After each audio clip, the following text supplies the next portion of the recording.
Welcome back to Hot Chick Homestead, and it's been a busy fishing season for us. Yesterday night I went out with a friend of mine on his boat, and I got some fish here. There's pretty good sized crappie in there. A total of 38 fish in here. We caught a total of 45. He wanted to keep some for himself. So what I'm going to do today is I have those in the water, and I'm going to bring my flayer out here, and I'm going to set them fish on here. I'm thinking about putting saran wrap on this so it makes cleanup a little bit easier. But then I'm going to get my fillet out here, my flayer knife, and I'm going to fillet all that fish up, put it in bags. Now, when I do that, because these came from the lake, what I'm going to do, and I'll admit that my buddy from church taught me this, okay? You put them in a bag of salt water to pull the blood out of the fish and to take the lake taste off of them. And so we're going to get some pretty good sized fillets. You let that sit, the salt water sit for a day. Rinse it off real good, then put them in your freezer. But I'll show you some of the fillets and the size that we get.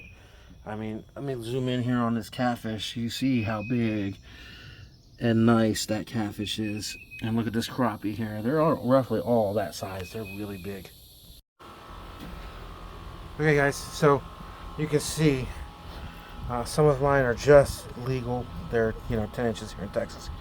This one's a little bit bigger. Getting the fillets off of them. I'm almost done with the crappie.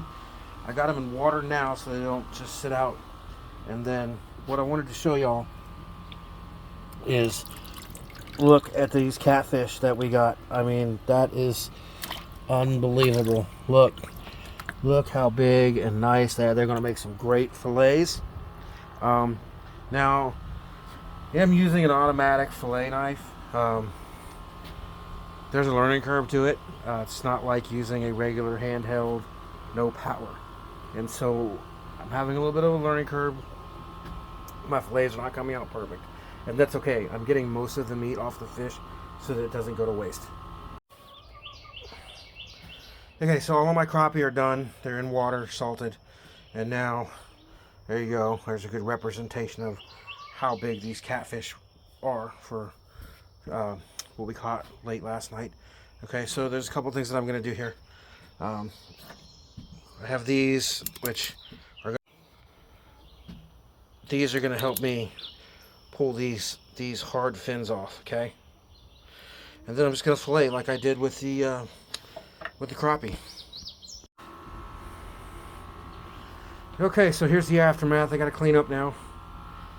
There's, I got some Dawn dish soap there. Inside of the cooler, pretty filthy from all that fish.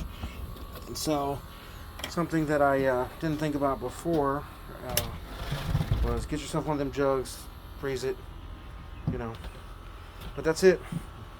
We're done gutting fish for the day, and they're going to soak in salt water tonight, and then tomorrow I will rinse them and put them in fresh water, and it'll be good to go to fry at a later date.